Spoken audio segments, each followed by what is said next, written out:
की जो मेरी वीडियो होने वाली है ये थोड़ी सी एक नया टॉपिक होने वाला है, मतलब एक नई सीरीज स्टार्ट होने वाली है। जैसे मैं गाड़ी की तो मैं आपके सामने रिव्यूज़ तो बनाता हूँ और मेरी जो दूसरी वीडियो होती है वो भी गाड़ी से रिलेटेड होती है, लेकिन मैंने आज तक कभी ओनर्स रिव्यू नहीं बनाया। तो ये जो मेरी वीडियो होने वाली है ये आप मेरी पहली होने वाली है ओनर्स रिव्यू।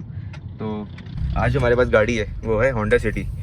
ये 1.5 एस्पायर वाली है और ये इसके ओनर है। वालेकुम। तो ये गाड़ी आपने कब ली थी?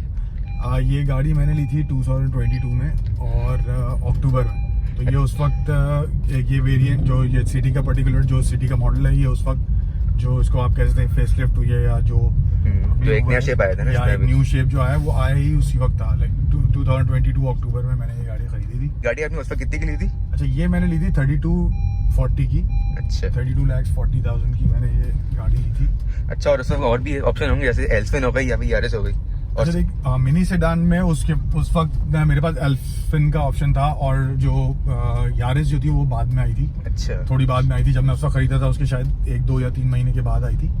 तो ये एल्फिन का था, मगर बस उस पर डाउट ये था कि ऑफ कोर्स आपको पता है कि शुरू में लोग ट्रस्ट नहीं करते। चंगान पे वो एक चाइनीज गाड़ी थी और जो मैंने कुछ इश्यूज सुने थे उनके, क्योंकि वो ये थे कि पेंट जॉब उनकी सही नहीं थी। उस जमाने की बात बता रहा हूँ, अब तो शायद उन्होंने सही कर लिया होगा। पेंट जॉब के इशू थे, गाड़ी के जो व्हील्स थे वो शायद हमारी साइज से थोड़े छोटे थे और उस गाड़ी का यही कुछ उसका इंफोटेनमेंट सिस्टम का साइज भी बहुत छोटा था। तो मैं जब कोई गाड़ी लेता हूँ तो पहले कंपेयर ज़रूर करता हूँ कि कंपैरिजन में कैसी है। तो इस वजह से मैंने सिटी चूज़ की थी। मुझे पर्सनली बहुत पसंद था इसका शेप। अच्छा, और अगर मैं आपको वैसे भी बताऊँ तो जो एल्फिन है और ये इनकी क्वालिटी में बहुत ज़मीन आसमान का फ़र्क है। मैं उसमें भी मैंने बैठा है, मैंने इसके रिव्यू भी बनाए।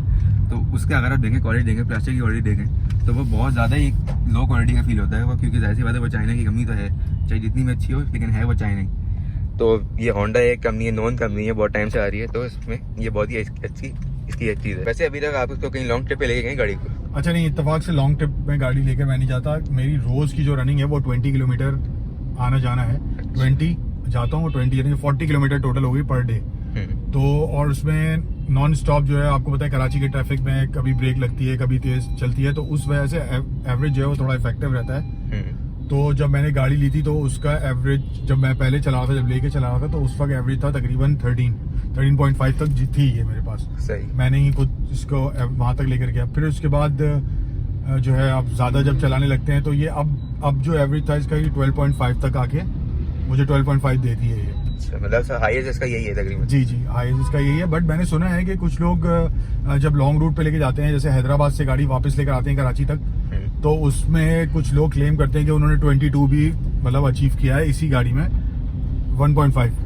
मेरा एक दोस्त है, उनके पास जो है वो 22 तक उन्होंने अचीव किया है जब उन्होंने नई ली थी गाड़ी। और वैसे यार इसमें ऑयल अब कहाँ पर डलवाते हैं? मतलब जैसे आपने अभी बताया कि आपने ये इसका छोड़ दिया है होंडा सिटी डलवाना जी, तो अभी आप कहाँ से कराते हैं? एक हमारे पास एक मैकेनिक है मेरा एक पुराना, तो मैं उसके पास से ही जाके करवाता हूँ और हमेशा होंडा का ही ऑयल डलवाता हूँ। इनफैक्ट मैंने आज के दिन इसमें ऑयल डलवाया है तो 1040 या 1030 कुछ होता है, वो मेरे मैकेनिक को पता है, उसने जो है वो इसमें ऑयल डाला है। अच्छा, तो अब कितना आता है आपका खर्चा? अच्छा हाँ, अब मेरा खर्चा आता है जिसमें अभी आज ही जैसे मैंने आपको बताया, मैंने कुछ काम करवाया इसके अंदर, तो इसमें जो है क्या नाम है, उसने पूरी गाड़ी को चेक किया है, उसके प्लग्स वगैरह ये वो चेक किए हैं, ऑयल फिल्टर और एयर फिल्टर और इसके अलावा एसी फिल्टर, और ऑयल डालने के साथ मेरे पास तकरीबन 7,000 साढ़े 7,000 रुपये का जो है वो सारा सामान आया था। और बाकी उसने फिर मजदूरी ली थी अपनी, तो वो मिला जुला के कोई तकरीबन 10 या कुछ इस तरह होगा।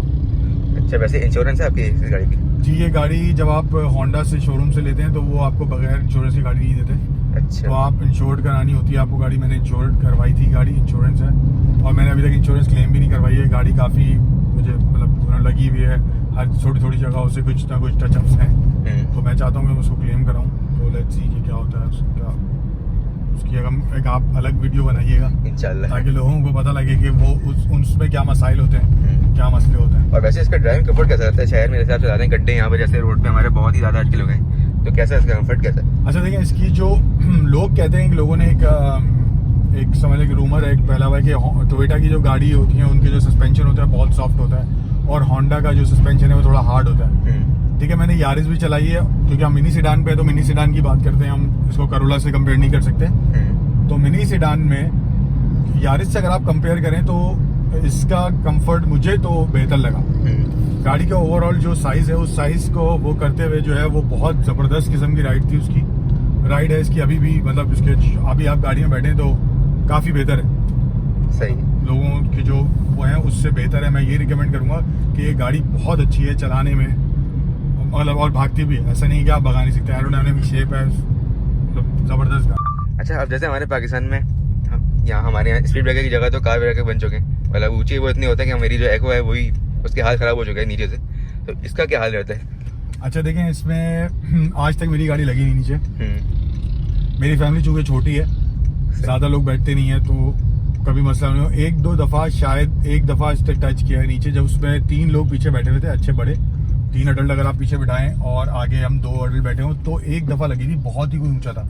मुझे आज तक जो है वो यहाँ कार ब्रेकर जो जिसको हम स्पीड ब्रेकर कहते हैं, हमारे यहाँ तो कार ब्रेकर होता है, तो उन पे कभी भी मुझे ऐसा नहीं करना पड़ा कि मेरी गाड़ी लग रही हो या मैं बहुत रोक के या साइड आड़ी करके गाड़ी उतार रहा हूँ, ऐसा सीन नहीं है। अच्छा, अब जैसे ये गाड़ी आपने उस वक्त तकरीबन 25 लाख की ली थी, और तकरीबन इसका अगर हम और कर लें राउंड ऑफ रजिस्ट्रेशन के साथ, तो आपको 33-34 की तो पड़ी जाएगी उस वक्त। अच्छा, रजिस्ट्रेशन की मैं आपको एक बात बताता हूँ, ये बहुत अच्छा सवाल आया है।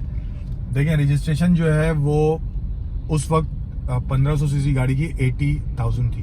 अच्छा, चूंकि ये मैं लोगों को बताना चाहता हूँ, पता नहीं अब लोग कमेंट करके इसके नीचे आपको बताएंगे कि ये बस सही है या नहीं सही है। हुआ ये था कि जब गाड़ी की इनवॉइस किसी और के नाम पर हो और आप कोई दूसरा बंदा उसको अपने नाम पर रजिस्टर्ड करा रहा हो, सही, इनवॉइस किसी और के नाम पर हो और बंदा रजिस्टर्ड कोई और करवा रहा हो, तो उस पे आपको जो सेल टैक्स जो टैक्स है वो आपको पूरा 1 लाख रुपए ऊपर देना होता है, यानी कि 80,000 रजिस्ट्रेशन और 1 लाख रुपए टैक्स। सही। 1,80,000 रुपए की मैंने 1500 सीसी गाड़ी रजिस्टर्ड करवाई थी। अच्छा, उस वक्त। तो अब ये आप अब लोग बताएंगे क्या ये बात सही है या नहीं है, और ये फाइलर की थी। नॉन फाइलर के शायद 1,25,000 या 30,000 रुपए थे, मैं अगर गलत नहीं हूँ, मतलब ज्यादा ही थे। तो ये एक रजिस्ट्रेशन की मैंने आपको बात बताई, तो आप समझ लें गाड़ी अगर 32 की और 1,80,000 रुपए आपने वो करवाए, तो वो गाड़ी की कीमत कहाँ पहुंच जाएगी। तो ये बात एक जो है लोग ध्यान में रखें, और आपके जब आप वीडियो लगाएंगे तो ऑफकोर्स लोग कमेंट में आपको बताएंगे कि क्या ये बात सही है या आप इस बात पे हुकूमत ने सेट किया, क्योंकि उसके बाद से मैंने गाड़ी अभी तक कोई रजिस्टर्ड नहीं करवाई।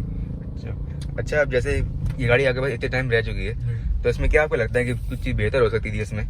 बिल्कुल सही है। अच्छा, मैंने ये गाड़ी देखें, ये गाड़ी है अब कंपटीशन, मतलब समझ लें कंपटीशन के अंदर है, ठीक है। मींस के मेरे कहने का मकसद ये कि चाइना में चाइनीज कार बहुत ज्यादा इन्वॉल्व हो रही हैं, और अब तो इस गाड़ी की कीमत 55 लाख रुपए तक हो गई है 0 मीटर।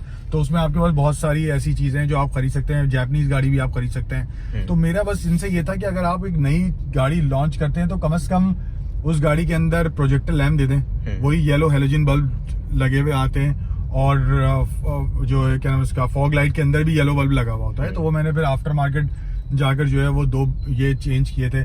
उसके अलावा मुझे एक जो है सनरूफ का वो था, मगर लोग फिर इस पे डिबेट करते हैं कि एक मिनी सेडान के अंदर नहीं हो सकता। क्यों नहीं हो सकता, जब जापानीज गाड़ी में इतने ऑप्शंस हो सकते हैं तो हो सकते हैं। ट्रैक्शन कंट्रोल इसके अंदर नहीं है, ठीक है, इसके अंदर लेन असेसमेंट नहीं है। तो आई थिंक मेरा ख्याल है कि अब अगर 55 लाख रुपए की गाड़ी हो गई है तो उसके अंदर ये सब चीजें होनी चाहिए। अच्छा, इसके अंदर क्रूज कंट्रोल है, एडेप्टिव नहीं है। चलो, एडेप्टिव क्रूज कंट्रोल जो है वो मेरा ख्याल है सिटी के अंदर जरूरत नहीं है उसकी, बट फिर भी ट्रैक्शन कंट्रोल, कम से कम लेन असेसमेंट, ठीक है, ये सारी चीजें जो है उसके अंदर होनी चाहिए। और एक प्रोजेक्टर लैंप लगा हुआ हो, या अगर प्रोजेक्टर नहीं है तो कुछ ना कुछ ऐसी इनोवेशन या कॉस्मेटिक पे थोड़ा सा काम कर लें तो ये गाड़ी बहुत खूबसूरत है। अच्छा, और मुझे पर्सनली ये लगता है इसमें इंस्ट्रूमेंट क्लस्टर की बहुत कमी है, क्योंकि जो इसका अभी है वो बहुत ही ज्यादा मतलब सिंपल सा है जी। और अगर आप इसके उनको देंगे कंपोनेंट्स को देंगे तो यारिस में बहुत ही ज्यादा एक अच्छा तरीके का आता है। उसमें आपको सारे बताता है कि इस महीने गाड़ी ने हाईएस्ट कितना एवरेज निकाला, जो कि इसमें नहीं है। हाँ, जो बिल्कुल ये एक इनोवेशन है ना, अब गाड़ियों में कंपटीशन है, लोग गाड़ियों के क्लस्टर के अंदर ही सब। अच्छा, ये वाला क्लस्टर आपको बिल्कुल सेम जो है BRV का क्लस्टर जो है वो सेम ये वाले क्लस्टर जैसा है।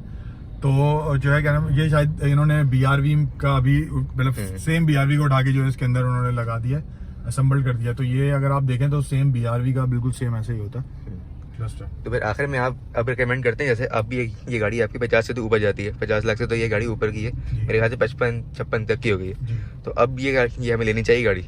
देखिए, ये गाड़ी जरूर लेनी चाहिए। ये गाड़ी एक पायदार गाड़ी है। आपने देखा होगा पीछे गाड़ी मेरी थोड़ी सी लगी भी थी, और वो लगी भी एक बड़े ट्रक से थी। तो मेरा ख्याल है कि इसकी बॉडी बहुत अच्छी है, ऐसी नहीं है नरम बॉडी के टूट जाए चीजें। अब देखें गाड़ी अगर आप ठोकेंगे तो गाड़ी खराब होगी, और अगर आप सेट चलाएंगे तो चलेगी। इस गाड़ी का सस्पेंशन बहुत अच्छा है, ये गाड़ी बहुत अच्छी है। आजकल कराची में अगर ये गाड़ी इस तरह बची हुई है तो मेरा ख्याल है कि ये गाड़ी लेनी चाहिए लोगों को। मैं रिकमेंड करूंगा, हाईली रिकमेंड कार। चलें, सही है। Thank you very much. तो बस ये थी मेरी आज की वीडियो। अल्लाह हाफिज़।